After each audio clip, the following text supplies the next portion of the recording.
proceed the chapter bank reconciliation statement. How to prepare bank reconciliation statement with the credit balance as per passbook. बच्चों अगर हम beginning कर रहे हैं passbook के क्रेडिट बैलेंस से, तब हम किस तरह से स्टडी करेंगे इसको हम देखेंगे ट्रांजैक्शंस में। जैसे फर्स्ट ट्रांजैक्शन है आपका on 31st December 2010 there was a credit balance of rupees 12,000 in the passbook। ये ईयर मैंने चेंज कर दिया, लेटेस्ट ईयर किया 2019। अब बच्चों इसके अकॉर्डिंग हम स्टडी करेंगे। ऊपर हमने पासबुक का बैलेंस लिया है तो नीचे हम इसका ट्रांजैक्शंस का इफेक्ट कैश बुक पर देखते चलेंगे। अगर कैश बुक इंक्रीज हो रही है तो यहाँ ऐड कर देंगे, अगर कैश बुक में लॉस हो रहा है तो यहाँ माइनस कर देंगे। ठीक है, ऊपर हमने पासबुक का क्रेडिट बैलेंस लिखा है और पासबुक का क्रेडिट बैलेंस मतलब प्लस का, और ये अमाउंट है रुपीज 12,000। ये रुपीज है 12,000 का, तो ये हमने क्रेडिट बैलेंस है, प्लस का बैलेंस है इसलिए माइनस प्लस में लिखा। ओवरड्राफ्ट होता तो हम इसको माइनस में लिखते। अब क्योंकि ऊपर पासबुक का बैलेंस है, now we will discuss the effect of remaining transactions on the cash book. ये कहता है he issued cheques of rupees 3,000 on 26 December 2010। 3,000 रुपए के चेक काटे, तो जब चेक काटे तो कैश बुक को इशू किया यानी कि पेमेंट देने के लिए चेक काटे, तो कैश बुक में लॉस हो गया 3,000 रुपए का। आउट ऑफ विच इसमें से cheques of only rupees 1,800 were presented for payment. इनमें से 3,000 के चेक हमने इशू किए थे, इसमें से 1,800 के चेक पेमेंट के लिए प्रेजेंट हो गए बैंक में। अब हमें बच्चों कंपेयर करना है, दोनों बुक्स में डिफरेंस कितना है 1,200 रुपए का।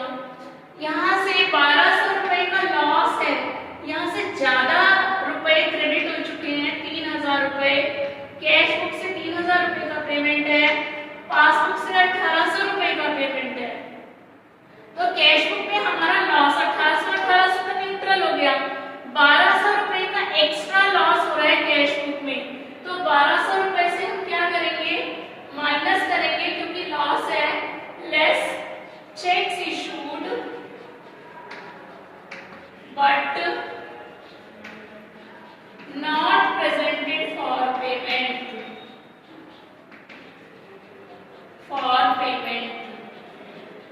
ये हो गए हमारे 1,200 rupees. Next is bank debited rupees 20 for expenses. Bank ने 20 रुपए एक्सपेंस काटे, तो बैंक कौन सी बुक में काटेगी पासबुक में। तो 20 रुपए से पासबुक में लॉस है, लेकिन हमको देखनी कौन सी बुक है, कैश बुक स्टडी करनी है। कैश बुक में फायदा है 20 रुपए का, क्योंकि यहाँ से 20 रुपए डेबिट नहीं हुए, तो कैश बुक में फायदा है, तो इसलिए हम यहाँ भी ऐड कर लेंगे, add bank debited the account for expenses. फिर उसके बाद है बैंक ने हमारे अकाउंट को इंटरेस्ट से क्रेडिट किया 170 रुपीज। बैंक का हमेशा ये बैंक पासबुक ही होती है। अब 170 रुपए हमें क्रेडिट किए, अलाउ किया हमें इंटरेस्ट। पासबुक में फायदा, कैश बुक में कोई एंट्री नहीं यानी कि लॉस, तो हम इसको क्या करेंगे यहाँ minus 170 rupees less bank allowed interest rupees 170।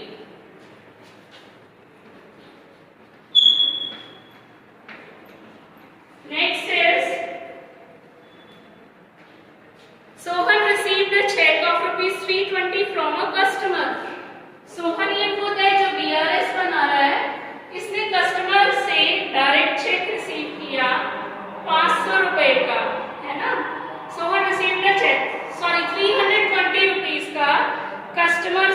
Check receive किया और he forgot to send it to the bank, although he entered in the bank column of cash book. जैसे ही उसने चेक रिसीव किया तो उसने कैश बुक में इसको debit कर दिया, लेकिन पासबुक में कोई एंट्री नहीं हुई, वहां भूल गया भेजना चेक। तो यहाँ कैश बुक में फायदा है, प्लस हो रहा है, इसलिए add 320 rupees. Cheque omitted to be sent to bank. Next is he received a check of ₹500. Check एक और रिसीव हुआ है 500 रुपए का। It was not recorded in the cash book. अब ये 500 रुपए का चेक कैश बुक में रिकॉर्ड नहीं हुआ, though it was sent to the bank, और बैंक ने हमारे अकाउंट को क्रेडिट भी कर दिया। अब बैंक ने हमारे अकाउंट को क्रेडिट कर दिया, यहाँ पासबुक में फायदा हो रहा है, लेकिन कैश बुक में हमने एंट्री नहीं की, यहाँ लॉस हो रहा है, इसलिए हम इसको माइनस करेंगे, less. Cheque received was not recorded in cash book. Next is a check of ₹1600 was sent to bank for collection on 27 December 2019. एक चेक आपने 1600 रुपए का बैंक में भेजा कलेक्शन के लिए, but it was not credited, लेकिन ये कलेक्ट नहीं हुआ अप टू 31 दिसंबर। तो जैसे ही हमने कलेक्शन के लिए चेक भेजा, हमने अपनी कैश बुक को में फायदा हो गया, हमने डेबिट किया, लेकिन ये यहाँ पर कलेक्ट नहीं हुआ, इसलिए बैंक ने कोई एंट्री नहीं की। 1600 रुपए कैश बुक में डेबिट हो चुके हैं, ऐड हो चुके हैं, तो हम 1600 रुपए यहाँ भी ऐड कर देंगे। 1600 add check sent to bank, check sent to bank for collection but not credited, है ना, but not collected by the bank, but not collected by bank। अब क्या करेंगे, इनका सम टोटल करेंगे, दोनों साइड्स का, इतने ही ट्रांजैक्शंस थे, इनका हम सम टोटल करेंगे। सम टोटल ये हो गया हमारे पास 13,940 प्लस आइटम्स का टोटल है और माइनस आइटम का टोटल है 1870। अब अगर आप देखोगे प्लस आइटम्स का टोटल ज्यादा है, कितने से डिफरेंस निकाला तो ये आ गया 12,070 रुपए। तो ये क्योंकि प्लस आइटम्स का टोटल ज्यादा है, ऊपर पासबुक थी, तो कैश बुक का डेबिट बैलेंस आएगा प्लस वाला, debit balance as per cash book. अब इनका नीचे टोटलिंग कर देंगे, दोनों कॉलम्स की टोटलिंग कर देंगे। ये पासबुक का हमने क्रेडिट बैलेंस से बीआरएस बनाना सीखा। अब एक क्वेश्चन और लेंगे जिसमें ओवरड्राफ्ट बैलेंस होगा। यस डियर स्टूडेंट्स, एक और क्वेश्चन हम ले लेते हैं जिसमें ओवरड्राफ्ट बैलेंस है पासबुक का। ओवरड्राफ्ट बैलेंस का मतलब होता है पासबुक बैलेंस का नेगेटिव बैलेंस। इसमें कह रहा है overdraft as per passbook of X of Nagpur on 30th June 2020। तो इसको 30th जून 2020 और यहाँ पर ये कह रहा है overdraft balance as per passbook. Overdraft balance as पर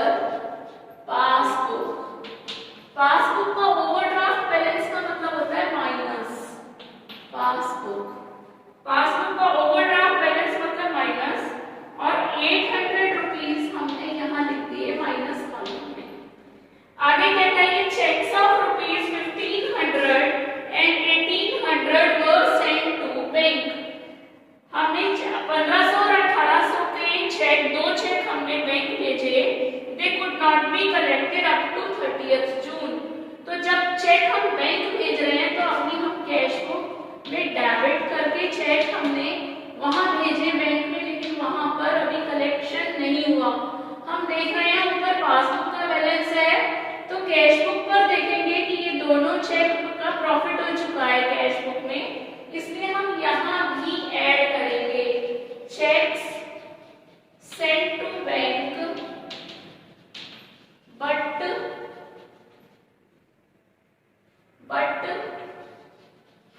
नॉट कलेक्टेड बाय बैंक. अब ये दो चेक्स थे बच्चों, एक 1500 रुपए का और एक 1800 रुपए का. तो एक 1500 का चेक है नंबर 1 और दूसरा चेक है 1800 रुपए का. ठीक. Next is cheque of rupees 500 and 700 were issued. 500 रुपए का और 700 रुपए का चेक इशू किया. जैसे ही हमने चेक इशू किया हमने कैश बुक को क्रेडिट कर दिया. इशूड मतलब हमने पेमेंट देना था, हमने अपनी कैश बुक को क्रेडिट कर दिया, माइनस कर दिया हमने चेक देते ही, लेकिन was not presented for payment. यहाँ नहीं पहुंचे ये दोनों चेक. कैश बुक में लॉस हो चुका है, हम पेमेंट दे चुके हैं कैश बुक से, लेकिन वो चेक यहाँ नहीं पहुंचा. तो क्योंकि यहाँ माइनस हो चुका है तो यहाँ भी माइनस करेंगे. Cheques issued but not presented for payment. दो चेक है यहाँ पर भी, एक 500 रुपीज का चेक नंबर 2, चेक नंबर 1 करके आप मेंशन कर सकते हो. Cheque number 1, cheque number 2. आगे कहते हैं bank charge ₹50 as interest on overdraft. Bank ने 50 रुपए ओवरड्राफ्ट के काटे. ओवरड्राफ्ट पर हमको इंटरेस्ट देना पड़ता है. अगर हमारा पॉजिटिव बैलेंस होता है तो उस पर इंटरेस्ट हमें मिलता है, रिसीव होता है. यहाँ बैंक हमें ओवरड्राफ्ट बैलेंस होने की वजह से 50 रुपए चार्ज कर रही है, तो कट रहा है, डेबिट हो रहा है.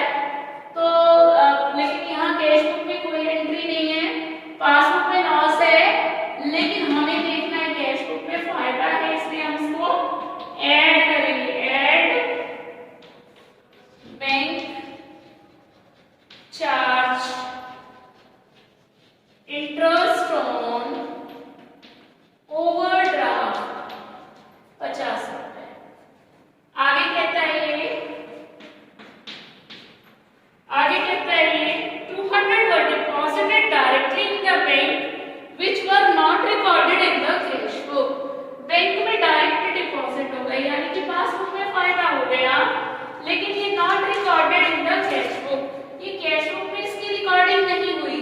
पासबुक में फायदा लेकिन कैश बुक में लॉस है, इसलिए ये माइनस होगा 200 रुपीज. यहाँ पर हो जाएगा less cheque directly deposited in the bank. मेरे अकाउंट में डायरेक्ट जमा हो गए. ये ट्रांजैक्शंस थे बच्चों. अब इनका टोटल कर लेंगे हम. ठीक है, अब इनका टोटल करेंगे तो टोटल करने से पता चला हमको इसका टोटल है 3350 और इसका टोटल है 2200. ठीक. अब हमने देखा कि प्लस आइटम्स का total is exceeding. Plus items का टोटल ज्यादा है, ऊपर पासबुक लिखी है, तो कैश बुक का आंसर आएगा प्लस वाला, क्योंकि प्लस का टोटल ज्यादा है, यानी कि डेबिट बैलेंस आएगा एज पर डेबिट बैलेंस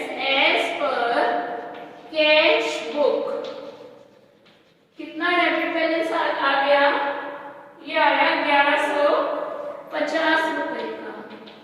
इस तरह से टोटल इक्वल हो गया 3350 और 3350।